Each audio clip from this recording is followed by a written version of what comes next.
Hey everybody, it's your boy Az. We are back here. We've got another Doom Raids coming up here, and we'll quickly look at the roster here before we jump into the mutant nodes. But yeah, we've got Astonishing X-Men, and I think this is probably the best raid team for mutants. And yeah, I know that some people still use Dad Bros and Emma Frost, but with Doom 2.0, you really need these guys. And luckily for me, as you guys can see here, at least 3 out of my 5 are at least 6 reds. So I got really lucky with that. And yeah, that's these guys. You want them nice and beefy. So Bishop, quarterback, does a ton of damage. We've got him as a striker and tier 14, level 80 right now. Still got to bump him up on his T4 as well. We've got Jubilee. She's needed for Adam Warlock and level 80 as well. And she'll also be needed now too, I think, for Dark Dimension 5 if you guys are pushing for that. Definitely needed for Dark Dimension 4 for sure, but obviously people are going to have her leveled up for Adam Warlock and on this raid team. We've got Iceman, switched him over to Skirmisher so he can apply and have more focus. Tier 13, not as big as the other ones, but still pretty awesome. I love his kit overall, and definitely I should probably T4 some of these up, but just don't really need to. It's just extra damage, and Iceman is not really a damage dealer. He's there to apply the slow and the passive, which is the damage reduction as well. He offers a lot of that utility in lower armor and in raids, lower damage by 30% when they have slow. So, being a skirmisher, it's going to help him apply those slow debuffs. Beast, pretty much you gotta have Beast, obviously for the heals and the buffs and everything else, but yeah, Skirmisher on him as well, because basically all his abilities can apply that vulnerability tag. And I mean, I don't think you need to T4 these. Most of them are pretty if he was on a different mutant team, maybe T4 his ultimate, but his special, I mean, yeah, just to 1 to 2 negatives, yeah, it's not a ton of difference. Better T4s elsewhere, but if you have extras, go for it.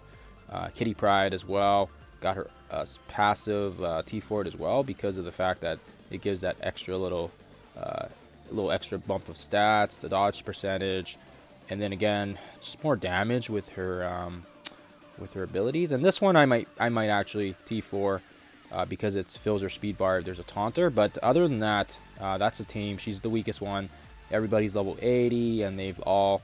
Oh, okay, I lied. Nope. Looks like I got to bump Kitty up. I didn't realize she was only 75. Everybody else is 80. Alright. So that's the roster, guys. Let's jump into the gameplay. Important here is that when you're doing these mutant nodes, we're at the last stretch of the end here, and specifically with this one, we're actually very lucky because we have who do we have?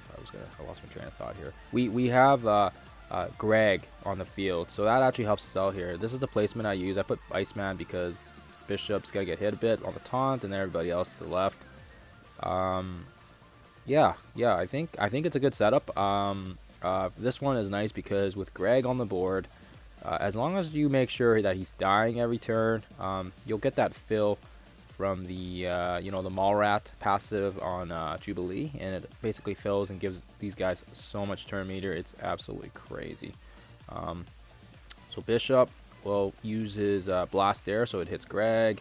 Ton of damage there because he's 6 red. He's got the striker tag as well for extra damage.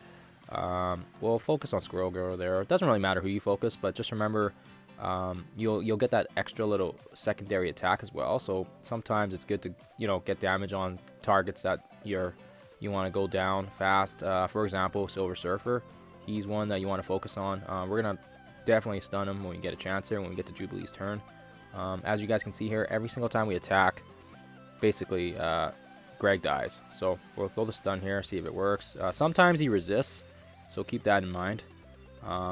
He's just a monster of a character, as you guys can see there. And I think we can kill off... yeah, we should be able to kill off... Oh, okay, that missed.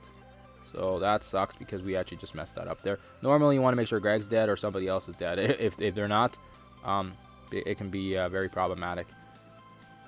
We don't want to give them any turns, that's why. So yeah, we'll play it safe there. Oh, that missed. Oh, I wasn't paying attention there. Okay, well, that's fine. We'll do the Bishop Burst. Should take out a couple enemies there. Squirrel Girl's low as well. Hopefully this kills her. Yeah, I'm not making the best. I wouldn't say this is a perfect attack attempt for sure, but yeah, you want to usually make sure Greg dies. Otherwise, if Silver Surfer gets one turn in and he does his ultimate, because my Axemen aren't super big, like they're not super massive, some of them will die when he ults. So yeah, it's pretty nuts. You want to make sure you can keep killing off Greg. It's better safe than sorry by focusing on him. We'll try to kick here as well, and that should hopefully take care of some stragglers. Yeah, but yeah, aim for Silver Surfer. Once he gets that stun on, then you can start focusing him, right? We'll try the stun there from Iceman. So that worked. His focus works a little better, I think, than Jubilee's. And that's probably because of his skirmisher tag, and kind of one of the reasons why I have the skirmisher tag on him. So good right there. We're getting some turn meter in. And I mean, not a perfect attack attempt, but as you guys can see here, Silver Surfer is just so tanky, so fast, so strong. And yeah, luckily we got the special there, so that way we can kill off Greg and still get a boost there, because Bishop actually ends up kind of biting us in the butt there, the enemy Bishop there. We'll get some buffs on. Oh, sweet. We got Iceman's ultimate as well, so that's good for us. We can rip off some buffs from Red Guardian. We'll do the Blast Burst, get the extra little striker hit.